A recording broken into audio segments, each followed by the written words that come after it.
மிதுன ராசி என்பவர்களே, மிதுன ராசி அப்படின்னா ஒரு கடவுளினுடைய ஆசி பெற்ற ராசி அப்படிங்கிறது ஒரு பக்கம் இருந்தாலும், இந்த மிதுன ராசிக்காரரை பொறுத்தவரைக்கும் எங்க சார் கடவுளினுடைய ஆசி பெற்ற ராசி, மிகப்பெரிய கஷ்டங்கள்லாம் அனுபவிக்கக்கூடிய ஒரு முக்கியமான ராசியில் இந்த மிதுன ராசி தான் சார் ஃபர்ஸ்ட் இருக்கு அப்படின்னு சொல்லக்கூடிய அளவுக்கு நிறைய பேர் நீங்க வந்து நினைச்சிட்டு இருப்பீங்க. ஆனால் உண்மையை சொல்லப்போனால் அதிகமாக கடவுளினால் ஆசீர்வதிக்கப்பட்ட முக்கியமான ராசிகளில் மிதுன ராசி தான் முதன்மையான ராசி அப்படின்னு சொல்லலாம். சார் நீங்கள் எவ்வளோ கஷ்டங்கள் வேணாலும் தாண்டிருப்பீங்க, எவ்வளோ கஷ்டங்கள் வேணாலும் பார்த்துருப்பீங்க. ஆனால் அந்த கஷ்டங்கள்லேருந்து உங்களுக்கு விடுபடுறதுக்கு ஏதோ ஒரு வகையில் இறைவன் வந்து உங்களுக்கு துணையாக இருந்திருப்பார். அந்த மாதிரி ஒரு உன்னதமான ராசி இந்த மிதுன ராசி. சார் பல கஷ்டங்களை தாண்டி வந்த உங்களுக்கு இனி வரக்கூடிய காலங்களில் எப்படி இருக்க போகுது, அதில் நீங்கள் என்னெல்லாம் செய்ய போகிறீங்க, அதுக்கு நீங்கள் என்னெல்லாம் செஞ்சால் அந்த கஷ்டங்கள் தீரும் அப்படிங்கிறத இந்த வீடியோ. ஸோ ஸ்கிப் பண்ணாமல் பாருங்கள். பல சுவாரஸ்யமான விஷயங்கள் இதில் வரப்போகுதுங்க. அதே மாதிரி கீழே ஜோதிடருடைய நம்பர் கொடுத்துருக்கேன், ஜஸ்ட் கால் பண்ணி கேட்டு தெரிஞ்சுக்கலாம். உங்களுக்கு எந்த ஒரு சந்தேகமாக இருந்தாலும் ஃபோன் மூலமாகவே கேட்டுக்கலாம். அடுத்து என்ன நடக்க போகுது, உங்களுடைய வாழ்க்கை எப்படி இருக்க போகுது அப்படிங்கிறத தனிப்படையான ஜாதகம் பார்த்தா மட்டும்தான் தெரிஞ்சுக்க முடியும். ஸோ கீழே நம்பர் கொடுத்துருக்கேன், ஜஸ்ட் நீங்கள் வந்து கால் பண்ணீங்க அப்படின்னாவே அதற்கான பதிலை ஃபோன் மூலமாகவே சொல்லுவாங்க. அதே மாதிரி இன்னொரு முக்கியமான விஷயம் என்ன அப்படின்னா, மிதுன ராசியில் 10-15 கோடி பேர் இருப்பாங்க சார் இந்தியா ஃபுல்லாக. ஒவ்வொருத்தருக்கும் ஒரே மாதிரி நடக்கிறது இல்லையே, அது ஏன் அப்படிங்கிற கேள்வி நிறைய பேர் திரும்புவோம்.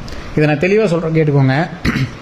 ஒரு ராசி அப்படின்னா எப்படி சொல்கிறது அப்படின்னா, ஒரு நாட்டுக்குள்ளே இப்படி இருக்கீங்கன்னு வச்சுக்கோங்களேன். ஒரு நாட்டில் மழை பெய்யுது சார், இப்போ இந்த ராசி இந்த நாட்டில் வந்து மழை பெய்ய போகுது அப்படின்னா அந்த நாடு ஃபுல்லாக மழை பெய்யாது. இப்போ தமிழ்நாட்டில் மழை பெய்ய போகுது, இந்தியாவில் இருக்கக்கூடிய தமிழ்நாட்டில் மழை பெய்ய போகுது, தமிழ்நாடு ஃபுல்லாக மழை பெய்யாது. அதில் குறிப்பிட்ட ஸ்டேட்டு குறிப்பிட்ட இடம் அப்படி இருக்கும் பார்த்தீங்களா, அது மாதிரி தான். இப்போ இந்த மிதுன ராசிக்கு நல்லது நடக்க போகுது, மிதுன ராசியில் ஃபுல்லாக நல்லது நடக்குமா, குறிப்பிட்ட இடம் மட்டும் அங்கங்கே கொஞ்சம் கேப் விட்டு தான் நடக்கும். காரணம் என்ன, அதுக்கு லக்கினம்னு ஒன்று இருக்குது, தசாபுத்தின்னு ஒன்று இருக்குது, நீங்கள் இருக்கக்கூடிய லொக்கேஷன் ஒன்று இருக்குது, உங்களை சார்ந்து இருக்கக்கூடிய சில இடங்கள் இருக்குது.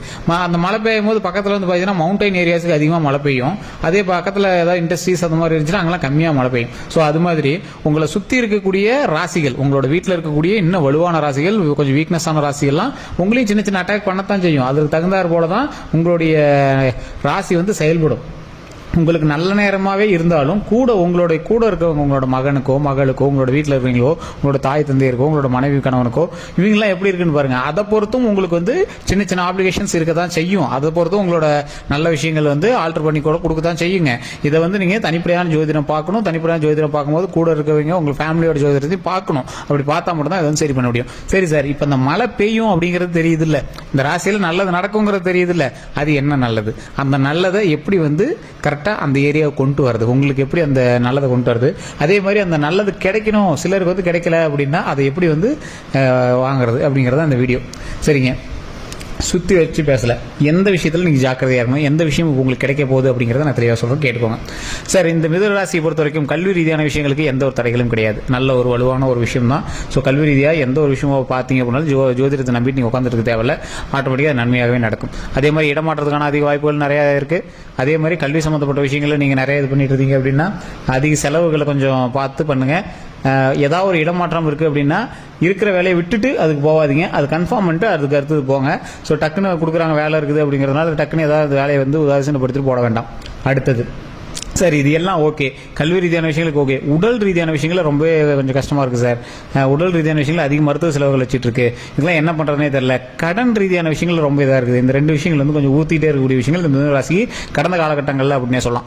இந்த ரெண்டு விஷயத்தில் நீங்கள் கவனமாக பார்க்க வேண்டிய ஒரு விஷயம் உடல் ரீதியான விஷயங்கள். உடல் ரீதியான விஷயங்களுக்கு லைட்டாக இது பண்ணாலும் நீங்கள் வந்து உடனே டாக்டர் பார்த்துணும், டாக்டர் என்ன சொல்கிறாங்களோ அதை கேட்டணும், அது தகுந்தாற் போல் நீங்கள் வந்து செயல்படணும். இது ஒரு மெயினான ஒரு பாயிண்ட். அடுத்தது பண ரீதியான விஷயங்கள், ஃபினான்ஷியல் சம்மந்தப்பட்ட விஷயங்கள். இந்த ஃபினான்ஷியல் சம்மந்தப்பட்ட விஷயத்தில் நீங்கள் செய்ய வேண்டிய ஒரு முக்கியமான விஷயம் என்ன அப்படின்னா, இறைவன் வழிபாடு உங்களுக்கு கண்டிப்பாக தேவை. இப்போ இருக்கிற நிலைமையில உடல் ரீதியான விஷயங்களுக்கும் சரி, பண ரீதியான விஷயங்களுக்கும் சரி, இறை வழிபாடு கண்டிப்பாக தேவை.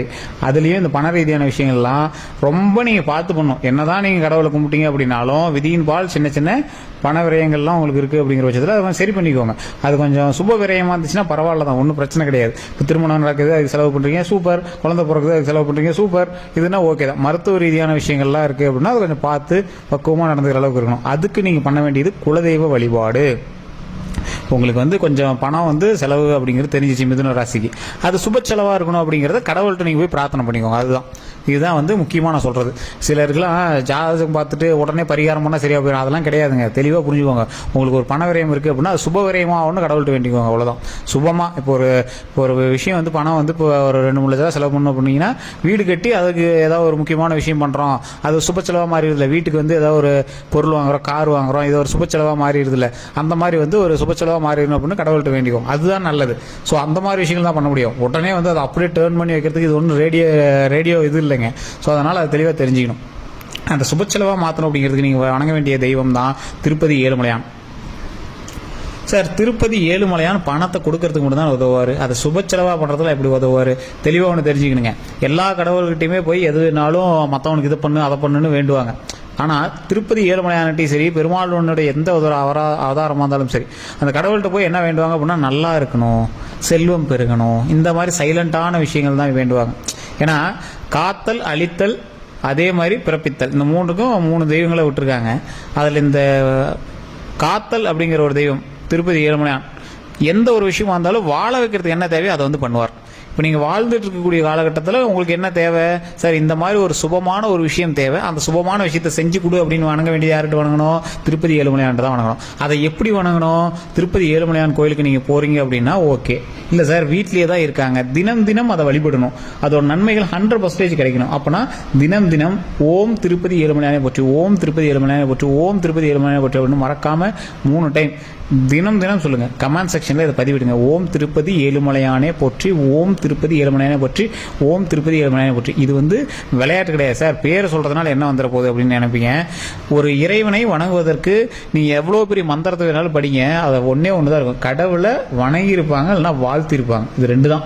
இந்த விஷயத்தை செஞ்சு கொடு அப்படின்னு இருப்பாங்க, அவ்வளோதான். இப்போ இந்த விஷயத்த சொல்லிவிட்டு உங்களுக்கு என்ன தேவை, இந்த அமௌண்ட்டு இது இந்த மாதிரி விஷயத்துக்கு செலவுக்கு தேவைப்படுது, நல்ல ஒரு விஷயமா செயல்படணும், இந்த மாதிரி வாழ்வதற்கு இந்த விஷயங்கள் தேவைப்படுது, இதை எனக்கு செஞ்சு கொடு அப்படின்னு நீங்கள் வந்து வணங்கணும். இதை வந்து நீங்கள் வீட்டில் தினம் ஒரு சொம்பு தண்ணி வச்சு திருப்பதி ஏழுமலையான் வணங்க. நீங்கள் தொழில் செய்யக்கூடிய இடத்துல நீங்கள் வந்து வியாபாரம் பண்ணுறீங்க அப்படின்னா அந்த இடத்துல ஒரு சொம்பு தண்ணி வச்சு திருப்பதி ஏழுமலையானோட புகைப்படம் இருந்தால் அங்கே வச்சு வணங்க. எப்போவுமே நின்ற கோலத்தில் இருக்கக்கூடிய திருப்பதி ஏழுமலையான் தனி ரூபமாக இருக்கக்கூடிய புகைப்படம் வச்சு வணங்கினீங்க அப்படின்னா அதிகமான வருமானம் தரும். இது எல்லாத்தையுமே சொல்லக்கூடிய ஒரு சீக்ரெட். மிதுன ராசிக்காரர்களுக்கு ஃபினான்ஷியலாக இப்போ லாக் ஆகிருக்கிற ஒரு தருணம் அப்படிங்கிறதுனால அதிகமாக செல்வத்தை பற்றி பேசுகிறேன். ஸோ அதனால் நீங்கள் மற்ற எதையும் பேசலையே அப்படின்னு நினச்சிக்க வேண்டாம். அதே மாதிரி கடன் ரீதியான விஷயங்களில் நீங்கள் கொஞ்சம் மாட்டக்கூடிய தருணம் தான். இப்பயுமே நீங்கள் வந்து மாட்டிட்டு தான் இருப்பீங்க. இஎம்ஐ, அதே மாதிரி சில லோனு, சில இடம் வாங்கின கடன்லாம் அப்படியே லாக் ஆகிருக்கும், எங்கேயோ காசு கொடுத்துருமே லாக் ஆகிருக்கும், அதெல்லாம் உங்களுக்கு மைண்டில் ஓடிட்டே தான் இருக்கும். அது இருந்தாலும் அது வந்து ஓரளவுக்கு மெயின்டைன் ஆகிட்டு தான் சார் இருக்கும், ஒன்றும் லாக்கெலாம் இல்லை அப்படின்னு நீங்கள் வந்து நினச்சிட்டு இருப்பீங்க. அதுக்கெலாம் வந்து கொஞ்சம் பார்த்து செய்யக்கூடிய ஒரு தருணமாக தான் அமைஞ்சிருக்குங்க. மற்றபடி உங்களுக்கு ஒன்றும் பெரிய இஷ்யூஸ்லாம் கிடையாது. வரக்கூடிய நாட்கள் மகிழ்ச்சியான நாட்களாக வருவதற்கு அதிக வாய்ப்புகள் இருக்குது. அந்த அதிக வாய்ப்புகளை நீங்கள் எப்படி பயன்படுத்திக்கிறீங்க அப்படிங்கிறது பொறுத்து தான் அடுத்தடுத்து நடக்கக்கூடிய விஷயங்களும் இருக்குதுங்க. சரி சார், இதெல்லாம் ஓகே. இப்போ எந்த விஷயங்களில் ஜாக்கிரதையாக இருக்கணும்? ஃபஸ்ட்டு முன்னாடியே சொன்னது பண விஷயமும் முன்னாடியே சொல்லிட்டேன். தேவையில்லாமல் ஒருத்தருக்கு பணம் கொடுக்குறது, கையெழுத்து போடுறது, ஏதாவது ஒரு கட்சி சம்மந்தப்பட்ட விஷயங்களுக்கு போய் நீங்கள் எதாவது இன்வால்வ் ஆகிறது, ஏதாவது ஒரு பெரிய பெரிய விஷயத்துக்கு கூப்பிட்றாங்க சார், சண்டைக்கு கூப்பிட்றாங்க சார், ஒரு பஞ்சாயத்து கூப்பிட்றாங்க சார், எதுக்குமே நீங்கள் வந்து இது பண்ணாதீங்க சார், அமைதியாக இருங்க. அதுதான் உங்களுக்கு வந்து சொல்ல வேண்டியது. அதே மாதிரி நீங்கள் வந்து ஒருத்தருக்கு ஜாமீனுக்கு போகிறீங்க அப்படின்னா அந்த இடத்த தவிர்த்துக்கணும். உடல் ரீதியான விஷயங்கள் ரொம்ப கவனம் தேவை. அது முன்னாடி சொல்லிட்டேன். வாகன ரீதியான விஷயங்கள், உடல் ரீதியான விஷயங்கள், பண ரீதியான விஷயங்கள், இது 3லையும் கவனமாக இருங்க. தேவையில்லாத ஒரு வம்பு வளர்ப்பு, உங்களுக்கு சம்மந்தமே இல்லாத ஒரு விஷயத்துக்கு நீங்கள் போய் தலையிடவே கூடாது அப்படிங்கிற ஒரு காலகட்டம் தான். ஸோ அதை மட்டும் நீங்கள் தவிர்த்துட்டீங்க அப்படின்னா போதுமானது. தொழில் ரீதியான விஷயங்களில் குடுக்கல் வாங்கல் இருக்கத்தான் செய்யும். அந்த குடுக்கல் வாங்கலில் கொஞ்சம் நம்பிக்கை சார்ந்த குடுக்கல் வாங்கலாக இருந்துச்சு அப்படின்னா பரவாயில்ல. ரொம்ப நாள் வராத கடன் அப்படிங்கிறதெல்லாம் இருக்குது அப்படின்னா இப்போவுமே கொஞ்சம் இழுத்தடிக்க தான் செய்யும். அதனால் நீங்கள் ரொம்ப பெரிய இதெல்லாம் தேவையில்லை. இது என்ன ஒரு 2 வாரத்துக்கு தானே, 2 வாரம் கழிச்சு அதுக்கு தகுந்த மாதிரி நீங்கள் வந்து செயல்பட்டுவீங்க. அதனால் நீங்கள் வந்து கவலைப்பட தேவையில்லை. சில கிரக மாற்றத்தின் அடிப்படையில் திடீர்னு உங்களுக்கு ஒரு ஹைப்பு தூக்கும், ஒரு பயங்கரமான ஒரு ஹைப்பு தூக்கும். அதை நம்பி அகலக்கால் வைக்க வேண்டாம். அதை கொஞ்சம் பார்த்து செயல்பட்டீங்க அப்படின்னா திடீர்னு நிறைய வருமானம் வந்துருச்சு, அதே மாதிரி பல்காக வரும் அப்படின்னா நீங்கள் பாட்டு அதுக்கு அகலக்கால் வைக்காமல் கொஞ்சம் பார்த்து ஒவ்வொரு ஸ்டெப்பாக எடுத்து வச்சிங்க அப்படின்னா ரொம்ப ரொம்ப நல்லது. உங்களை சுற்றி இருக்கிறவங்களுக்கும் ரொம்ப நல்லது. இதுக்கு முக்கியமாக நீங்கள் பண்ண வேண்டியது தனிப்படையான ஜாதகம் பார்க்கணும். கீழே கான்டாக்ட் நம்பர் கொடுத்துட்டு ஜஸ்ட் நீங்கள் வந்து கால் பண்ணி கேட்டு தெரிஞ்சுவாங்க. எங்கே சார் உடனே நீங்கள் இப்படி கீழே கான்டாக்ட் நம்பர் கொடுத்து ஃபோன் பண்ணி நீங்கள் கேட்டு தெரிஞ்சுக்கலான்னு சொல்கிறீங்க, வியாபாரம் நுணுக்கமாக பார்க்குறீங்களா? சரி, தெளிவாக சொல்கிறேங்க. ஏன்னா நிறைய பேருக்கு இப்போ நான் சொன்ன விஷயங்கள் நடந்திருக்கும், ஆனால் இப்போ நான் சொன்ன விஷயங்கள் நடக்குமா அப்படிங்கிறது உங்களுக்கு சந்தேகமாக இருக்கும். அது காரணம் என்ன அப்படின்னா தனிப்படையான ஜோதிடம் நிறைய விஷயங்களை கணித்து சொல்லப்படுது, அதுதான் உண்மை. ஸோ அதனால் அந்த மாதிரி விஷயங்களை தெரிஞ்சு கேட்டுட்டீங்க அப்படின்னா ரொம்பவே நல்லதுங்க.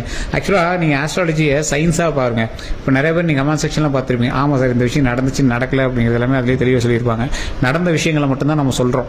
அது எதனால் நடந்துச்சு அப்படிங்கிறதையும் நம்ம இதிலேயே சொல்கிறோம் எந்த கிரகம் எங்கே இருந்தால் இந்த நல்லது. உங்களுக்கு எளிமையான முறையில் தான் சொல்லிட்டு இருக்கோம். இதே மாதிரி தான் உங்களுக்கு எந்த ஒரு விஷயமா இருந்தாலும் நீங்கள் வந்து தனிப்படையான ஜோதிடம் பார்த்து நீங்கள் வந்து தெரிஞ்சு பண்ணிக்கணும். ஜோதிடம் உண்மை, ஜோதிடம் சொல்பவர்களை பொறுத்து தான் அந்த ஜோதிடம் உண்மையாக இல்லையாங்கிறது உங்களால் கணிக்க முடியும். ஸோ அதுதான் ஒரு முக்கியமான விஷயம். ஸோ இதில் ஏதாவது கருத்துக்கள் இருக்குது அப்படிங்கிற பட்சத்தில் மறக்காம கமெண்ட் செக்ஷனில் பதிவிடுங்க. எந்த ஒரு கருத்தாக இருந்தாலும் சரி கமெண்ட் செக்ஷனில் மறக்காம பதிவிடுங்க. அதே மாதிரி இந்த வீடியோ பிடிச்சா லைக் பண்ணிக்கோங்க, ஷேர் பண்ணிக்கோங்க, உங்களோட நண்பர்களுக்கு மறக்காமல் ஷேர் பண்ணிக்கோங்க. இதுவரை நம்ம சேனலை சப்ஸ்கிரைப் பண்ணாமல் தான் சப்ஸ்கிரைப் பண்ணிக்கோங்க. அப்படியே பக்கத்தில் பெல் பட்டனை மறக்காமல் ப்ரெஸ் பண்ணிக்கோங்க. எல்லோருக்கும் நன்றி நண்பர்களே.